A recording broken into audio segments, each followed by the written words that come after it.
E para buscarmos maiores informações com relação a esse problema enorme da dengue, nós viemos conversar com a doutora Marlirane Rocha, que é infectologista e vai poder nos orientar de uma maneira muito mais técnica e também, com seus conhecimentos, nos orientar melhor.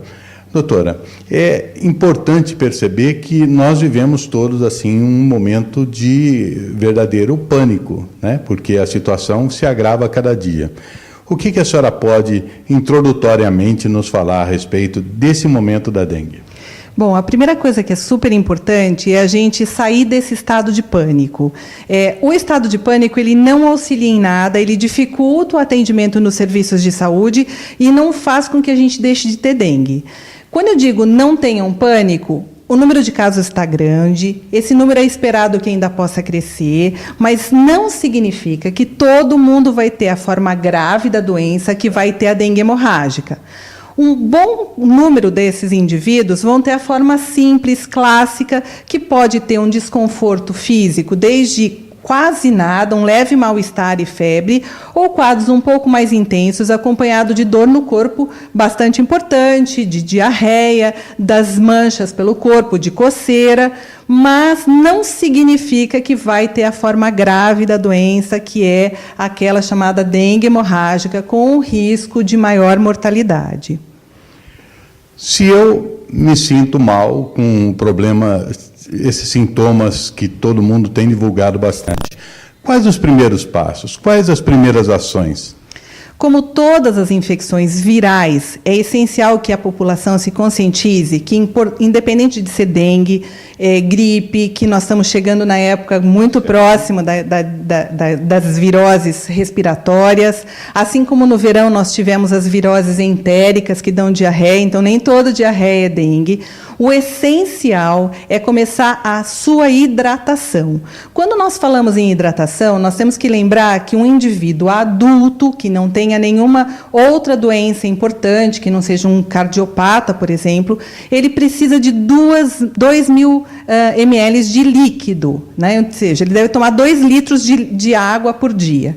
Quando nós estamos na vigência de um processo infeccioso, a recomendação é que esse número seja de 2 a 4 litros por dia de líquidos, sendo esses líquidos, preferencialmente, metade com alguma forma de sais. E aí entram o soro de reidratação, entram os sucos de frutas naturais, entram a água de coco, que nós temos no Brasil, e os isotônicos. A hora que eu começo o processo de hidratação, eu estou dando mecanismo para o meu próprio sistema imune e para o meu organismo combater aquela agressão causada por qualquer vírus.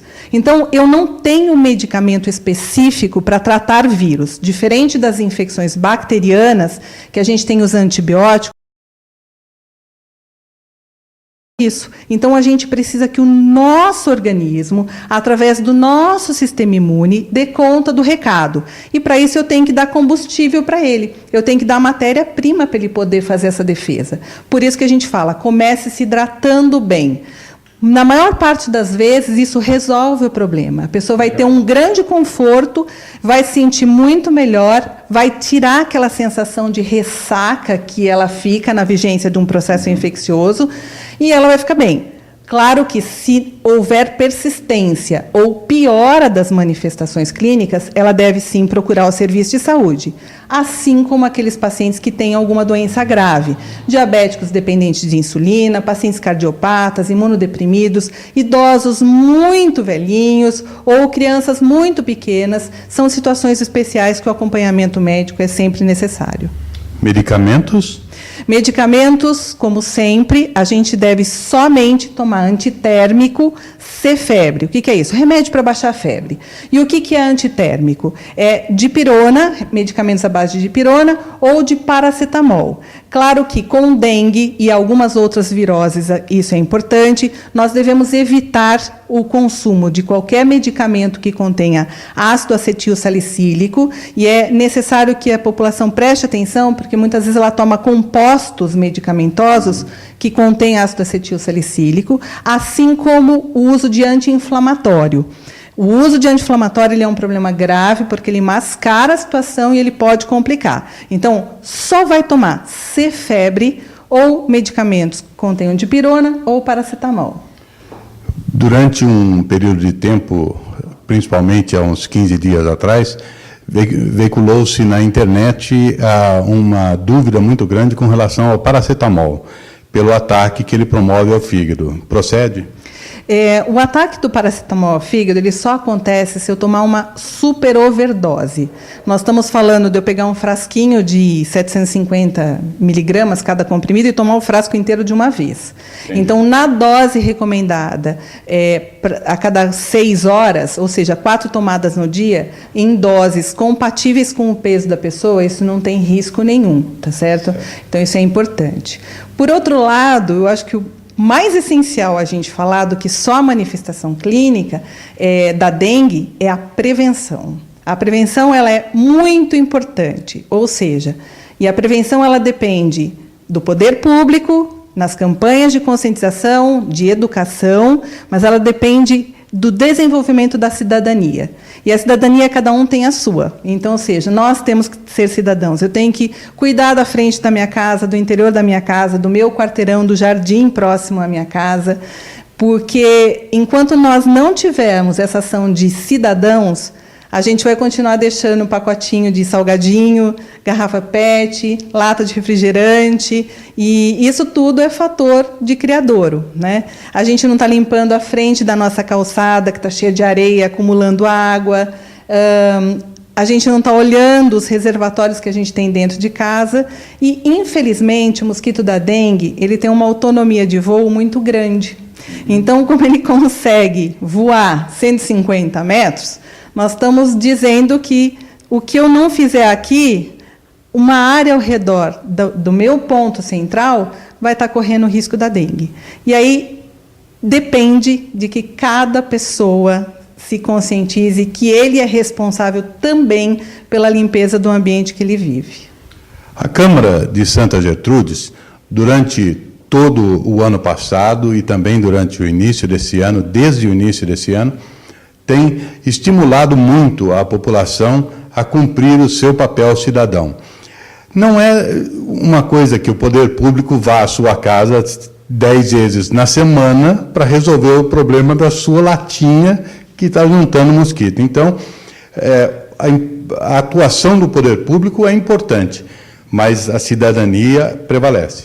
Sem sombra de dúvida, é uma parceria. A gente não pode esquecer que nós temos que cuidar do nosso espaço. O nosso espaço está num todo, que é o nosso bairro, que está num todo, que é a nossa cidade. Então, o comportamento que a gente tem com lixo, com entulhos e com o descuidado da nossa casa, ele vai acabar refletindo. Porque hoje a gente está falando de dengue, mas a gente não pode esquecer das doenças transmitidas por outros insetos, a gente não pode esquecer das doenças transmitidas por ratos, né? E muitas vezes nós não nos damos conta de que aquele paciente que chegou com um quadro de uma infecção severa, uma septicemia no hospital, e ele morreu, a fonte daquilo lá estava na falta desses cuidados. Então, ou seja, é um alimento que está contaminado, é um ambiente que está contaminado, transmitindo diversos agentes infecciosos que podem gerar a morte. E a gente só pensa assim, esse paciente morreu porque ele teve uma sepse e ficou grave e morreu. Mas por que ele teve essa sepse? E aí é a questão de que a dengue serve como um alerta visível para todos nós da importância da gente cuidar do nosso espaço onde a gente vive. Se nós não cuidarmos, vai para a casa do vizinho vem para a gente, e é uma tremenda de uma troca de gentileza de todo mundo. Agora, uma coisa que eu gostaria de saber, antigamente se falava muito a respeito do fumacê, e hoje a gente não vê praticamente mais aqueles caminhões andando na rua e borrifando aquela fumaça para todos os lados. Por que isso? Porque é o seguinte, quando a gente está passando esses fumacês, na realidade a gente precisa saber que quando nós estamos falando em dengue, a gente tem a fase do ovo, a fase da larva e a fase do mosquito. A fase da larva e do ovo, elas não nos infectam diretamente. Mas primeiro o mosquito, antes de ser mosquito, ele foi ovo, larva e mosquito. O fumacê, ele consegue atingir a forma de mosquito, quando muito larva, dependendo do veneno que for usado, mas ela não atinge a forma do ovo. Então esse ovo ele vai um dia virar um mosquito. Fora isso, existe um problema de resistência. Por quê? Porque ao administrar esses venenos, os insetos eles vão tentar se defender daquilo. Então, vão criar resistência. Então, aqueles que conseguirem escapar, eles já é uma geração nova de mosquito que posso colocar veneno o que quiser. E a gente pode perceber muitas vezes nas nossas casas, até com inseticidas normais, que a gente fala assim, nossa, estou colocando um monte, agora já não mata mais os pernilongos. Porque já criou uma nova geração de mosquitos e pernilongos resistentes àquele veneno. E a gente tem que lembrar que quando a gente passa veneno no espaço total, nós temos que saber qual é a consequência desse veneno para o próprio ser humano.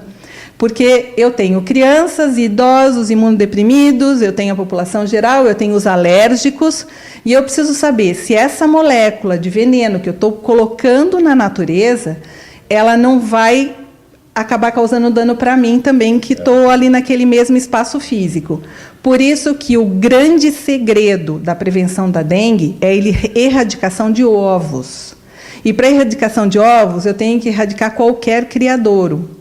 Então, a hora que eu faço um trabalho intensivo para erradicar o ovo, que tem uma longa sobrevida, ele pode viver muito tempo, eu posso ter um ovo sendo colocado agora, que vai eclodir o ano que vem, por isso que eu tenho que ser um trabalho contínuo para remover esses ovos, aí sim a gente vai acabar com o mosquito. É claro que, no momento que a gente tiver uma vacina disponível, em grande quantidade, para atingir toda a população, isso nós vamos resolver. Mas, enquanto isso não chega, o melhor caminho é reduzir a proliferação do mosquito. Lembrando que o mosquito começa lá atrás, né? Bem, ou seja, nós podemos todos entender, com essas explicações da doutora Marilirane, que nós temos que fazer a nossa parte, porque senão não haverá medida ou qualquer tipo de ação que possa conseguir resolver o problema de eclodirem os ovos. Doutora, muitíssimo obrigado, foi um prazer conversar com a senhora e a palavra aberta para toda a população de Santa Gertrudes e região. O segredo é um só, prevenção. Quando a gente previne, a gente deixa de ter o problema. Caso o problema aconteça como é o que nós estamos vivendo, não tenham pânico, tenham tranquilidade, comecem uma boa hidratação, mas não esqueça nunca de olhar o seu quintal. E nós viemos até a vigilância epidemiológica da cidade de Santa Gertrudes para conversar com a Sandra, que é a chefe do setor. E é importante querer saber de você, Sandra, como é que a população pode ajudar? Além da pessoa poder ficar sabendo que está com dengue, para não ocasionar um segundo caso de dengue mais grave, né? Também é importante para a gente poder fazer os bloqueios e os controles de criador, ou seja, localizar se há possíveis criadouros que estejam fazendo a transmissão para mais casos, para mais pessoas. Ou seja, se o mosquito infecta uma pessoa, na região onde aquela pessoa vive, provavelmente tem um criador. Então, a vigilância vai procurar a fonte, a origem desse criador? Isso, não seria só isso. Não só o criador em si, mas também o bloqueio na área, né, toda, para que isso continue disseminando a doença. Às vezes, a própria vigilância procura entrar em contato com essas pessoas e às vezes não consegue. No sentido exatamente de descobrir como é que está a situação na cidade e poder ajudar melhor. Qual é o seu recado, então, à população com relação a isso? Que assim que sentir os sintomas, procure o serviço de saúde, que passe os dados corretos, como o nome, endereço e telefone, né? E que atendam o chamamento da saúde, porque às vezes a pessoa passa num convênio particular e a gente não fica sabendo. Então, eu queria que eles tivessem a consciência que não é só o trabalho da notificação do caso, mas também do trabalho no local onde eles moram, no bairro onde eles moram, que vai ser feito a procura de um possível criadouro.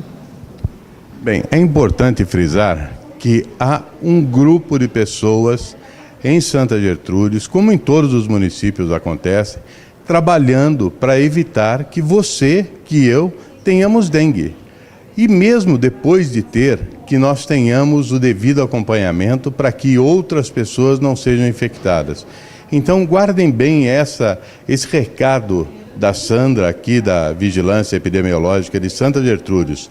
Procure a secretaria para você poder informar exatamente o que aconteceu com você, porque somente assim a equipe deles poderá ir verificar a sua região, porque senão a coisa se alastra e aí é um perigo. Com certeza.